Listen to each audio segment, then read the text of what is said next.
사연을 소개하겠습니다. 출근을 하기 위해 준비를 하고 있었는데요. 새벽까지 일을 하고 들어온 아버지가 기가 막히다는 듯이 말을 꺼냈어요. 대체 요즘 젊은 사람들은 왜 그 모양인지 모르겠다. 왜요? 무슨 일인데요? 설마 또 택시비 안 내고 간 거예요? 말도 마라. 멀쩡하게 생긴 아가씨가 어찌나 눈물을 흘리면서 부탁을 하던지 내가 금방 집에 다녀오라고 했거든. 근데 그 길로 도망갔지 뭐냐. 택시비도 많이 나왔는데 어찌나 열불이 터지던지 경찰에 신고하려다가 그냥 참았다니까.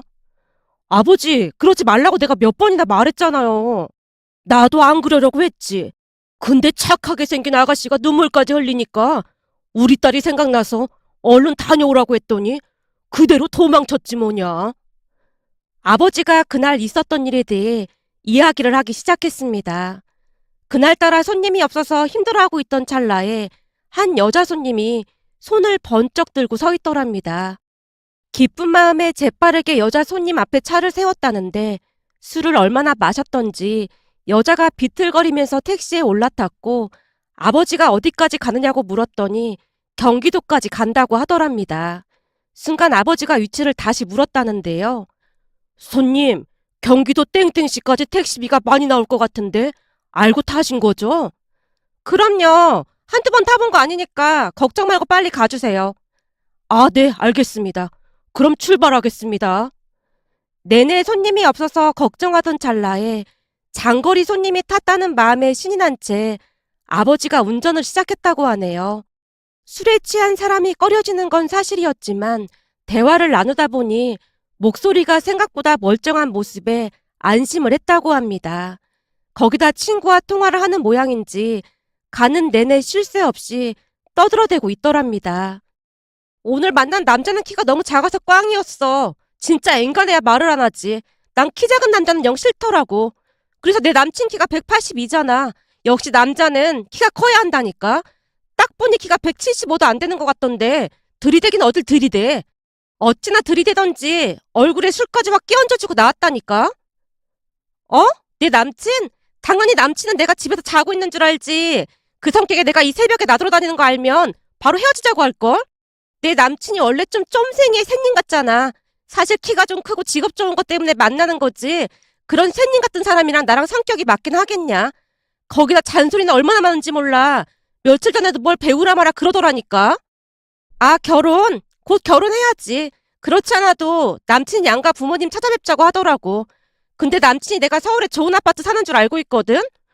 뭐 당연히 거짓말했지. 내가 경기도 외곽 촌동네에 사는지 꿈에도 모르고 있을걸? 라며 쉴 새 없이 떠들어대더랍니다. 어찌나 말을 많이 하던지 아버지도 길을 쫑긋하고 엿듣느라 시간 가는 줄 몰랐을 정도였다네요. 그렇게 잠시 후 목적지에 도착을 했고 아버지가 금액을 말했다는데요. 어머, 어쩌지? 왜요? 무슨 일인데요?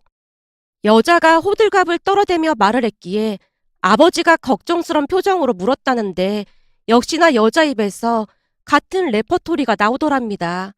아저씨, 어떡하죠? 지금 보니 클럽에 지갑을 두고 온 모양이에요. 제가 저기 저 건물 3층에 살거든요. 금방 들어갔다 올게요. 저기 손님, 이런 경우가 한두 번이 아니라서 곤란할 것 같은데요. 혹시 돈을 가지고 내려오라고 하면 안 될까요? 아저씨, 설마 저를 의심하시는 거예요? 지금이 새벽인데 곤히 자고 있는 가족들을 어떻게 깨우겠어요? 그러니까 잠시만 기다려주시면 금방 다녀올게요. 아저씨, 제발 부탁 좀 드릴게요. 우리 아빠가 알면 바리깡으로 머리 밀어버린다고 했단 말이에요. 대신에 제가 5천 원 더 얹어드릴게요.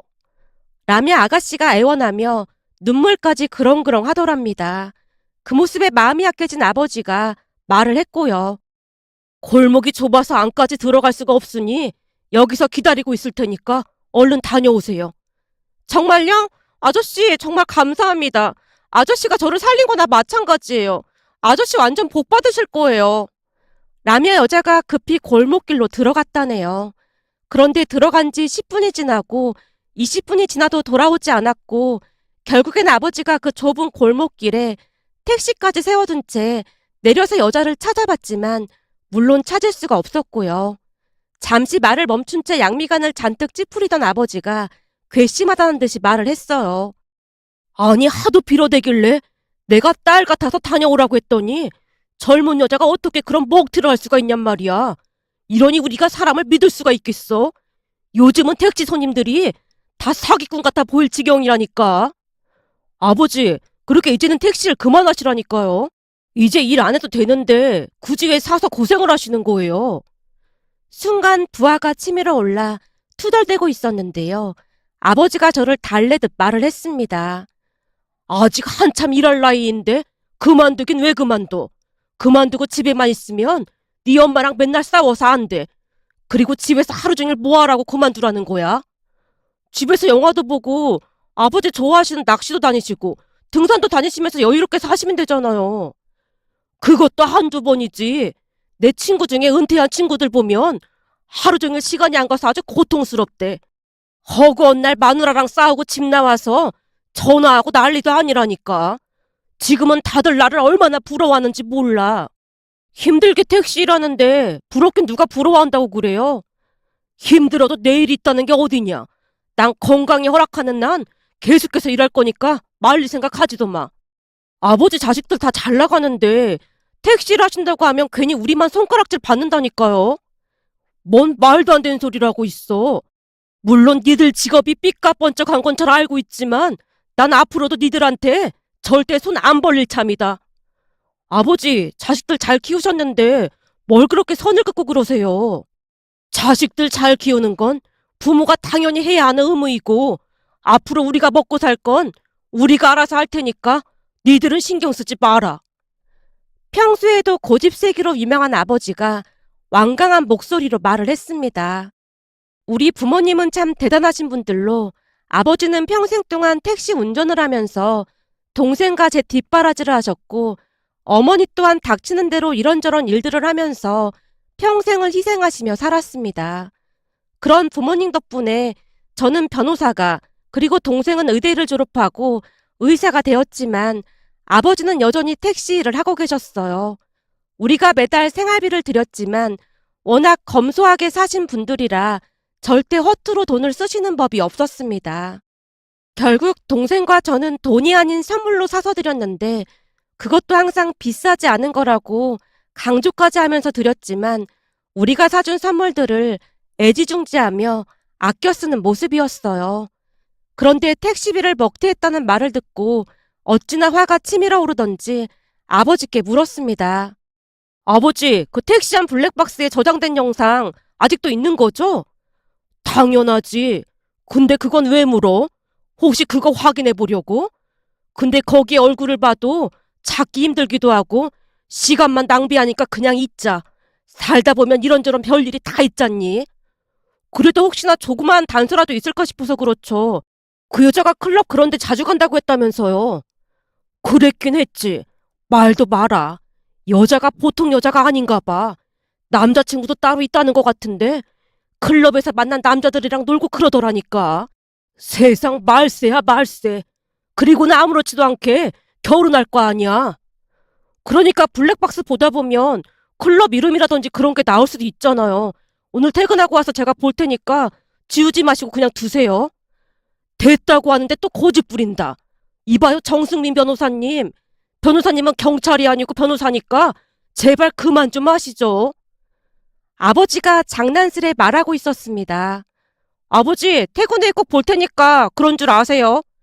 아무튼 우리 집 자식들은 뭐 하나에 꽂히면 끝장을 본다니까. 대체 누굴 닮았는지 모르겠어. 라며 아버지가 고개를 절레절레 흔들고 있었습니다. 하지만 이미 제 머릿속에는 어떻게든 작은 흔적이라도 찾아서 먹튀한 것에 대한 대가를 치르게 하고 싶은 생각뿐이었어요. 결국 그날부터 아버지 택시에 있던 블랙박스 영상을 확인하며 조사하기 시작했는데요.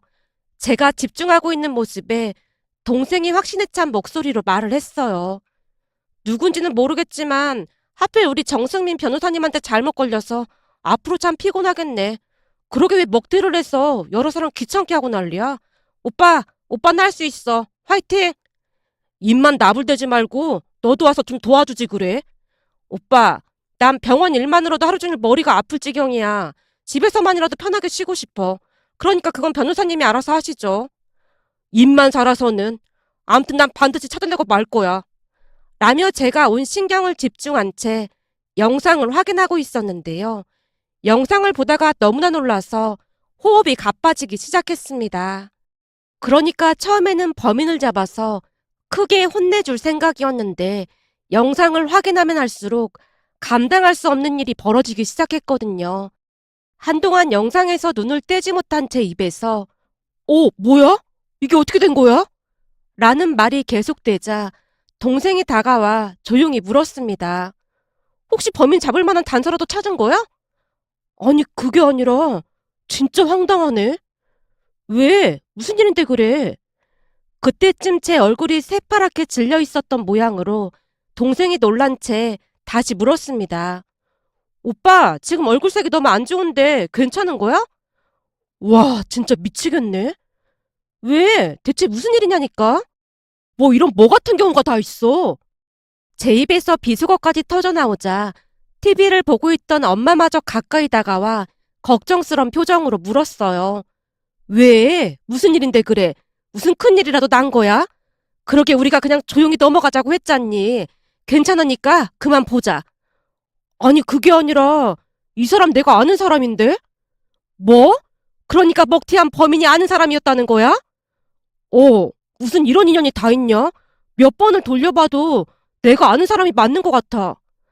이래서 세상 좁다는 말이 있는 거구나. 어떻게 아는 사람인데 그래? 혹시 회사에서 같이 일하는 직원이야? 엄마의 물음에 선뜻 대답하지 못한 채 여전히 영상만 노려보고 있었는데요. 뭔가 심각한 일이 일어났음을 직감한 동생이 다시 물었습니다. 오빠, 왜 그런지 속 시원하게 말 좀 해봐. 자꾸 그러니까 걱정되잖아. 그래, 대체 무슨 일인데 그래? 어떻게 아는 사람인데? 그게 사실은 지금 내가 결혼을 전제로 만나고 있는 사람이 있다고 했잖아. 그랬지. 근데 그거랑 이 영상이랑 뭔 상관이 있다고 그래? 라고 묻던 엄마의 눈이 일순간 커져 있었는데요. 엄마가 다급한 목소리로 다시 물었습니다. 설마 이 영상 속 여자가 네가 만나고 있다던 그 사람 아닌 거지? 그렇지? 몇 번을 돌려봐도 그 사람이 맞는 것 같아. 아니, 확실하네. 목소리까지 똑같거든. 뭐? 네가 만나고 있는 사람은 집이 서울이라고 했다며? 여기 영상에 보니까 그동안 다 거짓말이었다고 나오네. 내가 자세히 들어봤더니 어떻게든 결혼하고 나면 체면상 물리지도 못하고 어쩌겠냐라는 말까지 하고 있더라고. 와, 진짜 어이가 없어서 말이 안 나오네. 사실 그동안 공부하고 일만 하느라 제대로 여자친구를 사귀어 본 적이 없었는데요. 어느 날 친구가 들뜬 목소리로 말을 꺼냈어요. 승민아, 요즘 내가 만나고 있는 사람이 있는데 사람이 진짜 괜찮은 거 있지. 너 많이 바쁘다면서 여자친구 만들 시간은 있었나 보네. 물론 무지 바쁘긴 한데 너 우리 동기 중에 영진이라고 알지? 영진이 알지. 걔 와이프도 변호사라고 하지 않았나? 맞아. 그 영진이 와이프가 소개해줬는데 사람이 참 수수하고 고상하고 그렇더라고. 그래? 그럼 네 여친도 변호사인 거야? 아니야. 내 여친은 그냥 일반 회사 다니는데 오랜만에 고등학교 동창회에서 영진이 와이프랑 조우했다나 봐. 근데 영진이 와이프랑 내 여친이 말을 하다 보니까 대화가 엄청 잘 됐다나 봐. 그래서 그 뒤에도 몇 번 더 만나다가 소개팅 이야기가 나왔고 나한테 소개팅을 해준 거야. 그래? 영진이 와이프 똑 부러진다고 소문이 자자하잖아. 그럼 진짜 괜찮은 사람을 소개해줬겠네. 그니까 말이야. 너도 알다시피 우리 어머니께서 와인 박사시잖아? 근데 여친도 와인에 대해 무지 많이 알더라니까. 그래서 말이 더 잘 통하더라고. 진짜 잘 됐네. 그렇잖아도 맨날 일만 하는 것 같아서 좀 그랬거든. 야, 너도 지금 그러고 있으면서 그런 말이 나오냐? 나야 뭐 워낙 내성적이기도 하고 말하는 것도 재미없고 해서 여자들한테 워낙 인기 없잖아. 이제 익숙해져서 괜찮아. 제가 어색한 웃음을 지은 채 애써 아무렇지도 않은 척 하고 있었는데요. 친구가 기다렸다는 듯이 급히 말을 꺼냈습니다. 그래서 말인데 내 여친 친구 중에 진짜 괜찮은 사람이 있다고 하거든?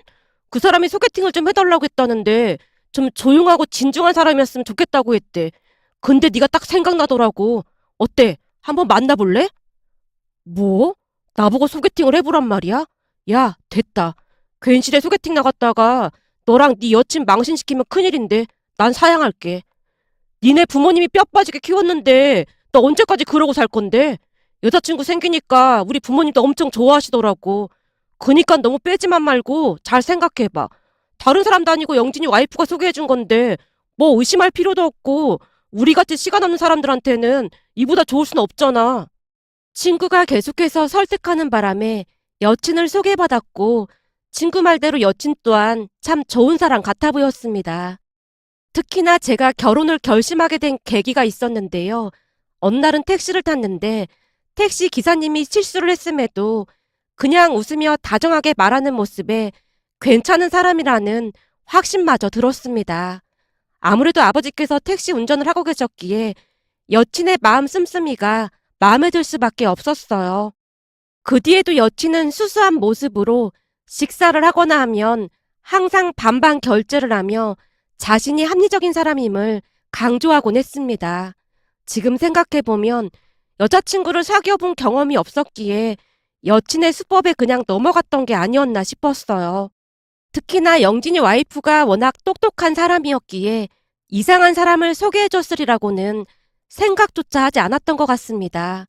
그랬으니 그날 아버지 택시 안에 있던 블랙박스를 보고 큰 충격을 받을 수밖에 없었습니다. 혹시나 제가 잘못 본 게 아닐까 싶어 영상을 수도 없이 돌려봤던 것 같네요. 결국 제가 심각한 표정으로 동생에게 물었어요. 봐봐, 이 사진에 있는 여자랑 택시 안에 있는 여자가 비슷해 보이긴 하지. 비슷해 보이냐고? 오빠, 정신 차려. 내가 보기엔 완전 똑같거든? 그렇지, 그래 보이지. 와, 나 그동안 완전 사기당한 거네.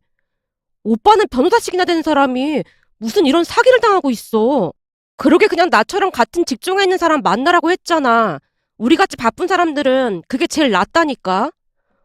우선 나 심장이 너무 뛰어서 좀 누워 있어야겠어. 제가 방으로 들어가고 있었는데요. 조용히 제 눈치만 보고 있던 엄마가 제게 물었습니다. 승민아, 너 쟤랑 헤어질 거지? 헤어지는 건 당연한 건데 아버지 택시비는 받아낼 생각이야. 뭐? 택시비를 뭐하러 받아? 그냥 지금 당장 연락해서 끝내. 엄마, 내가 알아서 할게. 라며 방에 들어가서 한동안 멍이 누워만 있었던 것 같습니다. 세상이 아무리 좁다고 해도 그런 식으로 여친 정체가 들통날 줄 누가 알았겠습니까? 결국 다음날 일찍 퇴근까지 한 채 여친을 만나러 갔는데요. 아무것도 모르는 여친이 활짝 웃으며 반겼어요. 승민 씨가 웬일이야? 내가 많이 보고 싶었구나? 엄청 많이 보고 싶긴 했지. 순간 제 표정이 워낙 굳어 있었기에 여친이 뭔가 눈치를 챈 듯 물었어요. 승민 씨, 무슨 일 있는 거야? 오늘 표정이 많이 안 좋은 것 같네? 내가 궁금해서 물어보는 건데, 현미 너 집이 어디야? 나? 잠실이잖아. 여친이 천연덕스럽게 말하고는 제 얼굴만 쳐다보고 있었습니다. 여친의 간사한 태도가 너무나 가증스럽기만 했기에 제가 단도직입적으로 다시 물었어요. 근데 왜 경기도 땡땡시까지 택시를 타고 가서 먹들을 하고 다니는 거야? 뭐? 그걸 승민 씨가 어떻게? 제 물음에 많이 놀란 모양으로 순간적으로 대답을 하던 여친이 당황한 채 말을 잇지 못하고 있었어요. 그런 여친에게 쐐기를 박듯 말을 했습니다. 나도 이런 일이 어떻게 일어났는지 모르겠는데 우리 아버지께서 택시 운전을 하고 계시거든? 근데 거기에 네가 택시비 먹튀하고 도망가는 모습이 그대로 찍혔더라고. 아니야. 무슨 그런 소리를 하고 있어. 절대로 나 아니야. 아니, 100%더 맞더라고. 내가 100번도 더 돌려봤거든. 아니, 승민 씨 아버지는 아들이 변호사식이나 되는데 왜 택시 일을 하고 있는 거야? 평소와는 다르게 제가 정색까지 한 채 추궁을 하자 정신이 반쯤 나갔던 모양인지 여친이 오히려 우리 아버지를 원망하고 있었어요. 너 진짜 악질이구나. 어디 할 짓이 없어서 그러고 다니고 있어. 내가 그렇게 우스워 보였어? 사실 공부만 잘해서 그런지 꼬시긴 아주 쉽더라고. 우리 소개해준 승민 씨 친구 여친도 내 친구잖아. 걔가 아주 식은죽 먹기라고 날 꼬드겼거든. 우리가 결혼하게 되면 명품백 하나 사달라고 하면서 말이야. 이렇게 된 마당에 나만 망할 순 없잖아. 승민 씨 친구는 청첩장까지 나왔는데 어쩌면 좋냐? 모든 것이 어그러졌음을 직감했던 모양인지 여친이 작정한 듯 모든 비밀을 쏟아내고 있었습니다. 그럼 둘이 짜고 그랬단 말이야? 당연한 거 아니겠어? 마치 자물쇠가 풀린 듯 여친이 술술 쏟아내기 시작했는데요. 알고 보니 동창회 날 영진이 와이프가 변호사가 됐다는 걸 사전에 입수하고는 둘이서 계획까지 세웠다고 하네요. 한마디로 사기 결혼을 하기 위해 큰 그림을 그렸던 것이죠. 한참 동안을 자랑스레 떠들던 여친이 잠시 말을 멈추더니 비웃듯 다시 말을 시작했어요. 근데 참 어이가 없네. 그렇잖아. 그날 그 택시기사가 승민 씨 아버지일 줄 누가 알았겠어? 승민 씨 입장에서는 조상이 도왔다고 해야 하는 건가? 이미 다 들통난 것 같으니까 난 이만 가볼게. 그리고 말이야, 승민 씨 친구도 빨리 결혼 말려야 할 것 같은데? 내 친구 지금 혼수 준비한다고 여기저기서 대출받고 난리도 아니거든. 결혼하고 나서 갚으면 된다고 아주 신나 있더라고. 거기다 내가 비밀 하나 더 말해주자면 그 상견례 때 내 친구 부모님으로 나간 사람들 말이야. 그 사람들 친구 친부모님이 아니야. 대행하는 사람을 고용한 거야. 그 친구가 결혼 성공하면 나한테도 그대로 전수한다고 했거든. 그동안 승민 씨가 나한테 워낙 잘해줘서 내가 특별히 말해주는 거야. 라며 자리에서 일어났는데요. 저도 지지 않고 조용히 말을 했습니다. 저기 지금까지 너랑 대화 내용 다 녹음했으니까 그렇게 알고 있어. 내 친구가 안 믿을 것 같아서 말이야. 잘했네. 역시 변호사라 그런지 머리는 똑똑하단 말이야. 그거 꼭 승민 씨 친구한테 그대로 들려줘. 나만 망할 수는 없는 노릇이잖아. 그리고 내 친구 말이야. 걔는 연예인 되려고 연기학원도 다닌 친구야. 그러니 다들 속을 수밖에 없잖아. 나도 그 친구한테 그대로 전수받았고 말이야. 라며 여친이 자리를 박차고 나가버렸습니다. 그동안 제가 알던 사람이 맞나 싶을 정도로 천박한 모습이었다고 해야 할까요? 콩깍지가 제대로 쓰였던 게 확실하다는 생각마저 들었습니다. 그렇게 부랴부랴 친구를 찾아가서 친구 여친 정체를 밝혔고 친구가 사색이 된 채 그 자리에 쓰러지기까지 했습니다. 그런 친구가 충분히 이해가 될 수밖에 없었던 것이 친구 여친은 누가 보더라도 완벽한 그런 모습이었으니까요. 상견례를 하고 청첩장까지 이미 다 돌린 친구 입장에서는 얼마나 큰 충격이었을지 충분히 공감이 되고도 남았습니다. 그 뒤 친구는 잠시 넋이 나가 있는 듯 하더니만 수습을 하기 위해 빠르게 움직이는 모습이었고 결국 친구도 파혼을 했습니다. 어느 날은 친구 부모님이 집에 초대까지 하는 바람에 부모님과 얼떨결에 가게 되었는데요. 이혼보다 파혼이 낫다는 말을 하며 아버지와 제게 고맙다는 말을 몇 번이나 했는지 모르겠습니다. 그러다 어느 날은 모르는 번호로 문자가 하나 왔는데요. 알고 봤더니 친구와 파혼을 했던 그 여자였습니다. 그런데 친구와 파혼을 한 그 여자가 약간은 제정신이 아니었던 모양으로 제게 전 여친의 만행에 대해 증거 자료들을 고스란히 보내왔습니다. 그러니까 전 여친이 클럽에서 남자들 지갑을 몰래 훔쳐서 카드와 현금을 쓰고 다닌 것을 자랑한 카톡 내용부터 그 남자들의 신분증까지 있는 사진을 자랑스레 카톡방에 올린 것까지 보내왔습니다. 자신이 몇 건을 했는지 자랑까지 하는 모습이었으니까요. 그걸 보고 난 뒤 가만히 있을 수만은 없었기에 경찰에 신고를 해버렸고 경찰에서 조사가 들어갔던 모양인데요. 알고 봤더니 그런 짓을 한 게 한두 건이 아니었다고 합니다. 더 기가 막혔던 것은 그 사실을 알게 된 전 여친 또한 친구의 만행을 경찰에 폭로했다네요. 무슨 물귀신 작전도 아니고 둘이 쫄딱 망한 거나 다름이 없었답니다. 어느 날 친구가 다급한 목소리로 전화를 걸어왔습니다. 너 혹시 들었냐? 그 인간들 말이야. 누구? 누구긴 누구겠어. 네 전 여친이랑 내 전 여친 말이야. 야, 그 인간들 얘기는 꺼내지도 마. 난 아직도 등골이 오싹하니까. 나도 오늘 영진이한테 들었는데 그 둘 경찰서 가고 난리 났대. 경찰서는 당연히 갔겠지. 내가 그때 네 전 여친이 보내준 자료로 경찰에 신고했다고 했잖아. 그건 아는데 말도 마라. 그것 때문에 둘이 미친듯이 싸운 모양인데 어떻게 싸웠는지 몰골이 말이 아니래. 병원 진단서까지 끊고 난리도 아니라잖아. 그거 쌍방과실 아니야? 근데 정도가 많이 심했던지 지금 둘 다 상태가 말이 아니래. 대체 여자 둘이 어떻게 싸움을 했으면 병원에 입원까지 할 수가 있는 거냐? 그 얘기 듣는데 어찌나 무서웠는지 모른다. 와, 진짜 대단한 여자들이네. 라며 다시 한번 놀란 마음을 진정시켜야 했는데요. 결국 두 사람은 병원에서 나오면 감옥에 갈 처지에 놓였다고 들었습니다. 들어보니 피해자가 한두 명이 아니라고 했으니까요. 만약 그날 전 여친이 아버지 택시를 타지 않았더라면, 만약 택시비를 정상적으로 냈더라면 어찌 되었을까라는 생각만으로도 끔찍하기만 했답니다. 살다 보니 현실이 막장 드라마보다 더 막장이라는 말이 실감이 날 정도였답니다. 세상에 이런 일이 또 있을까요? 오늘의 사연은 여기까지였습니다. 즐겁게 보셨다면 구독, 좋아요 부탁드립니다. 고맙습니다.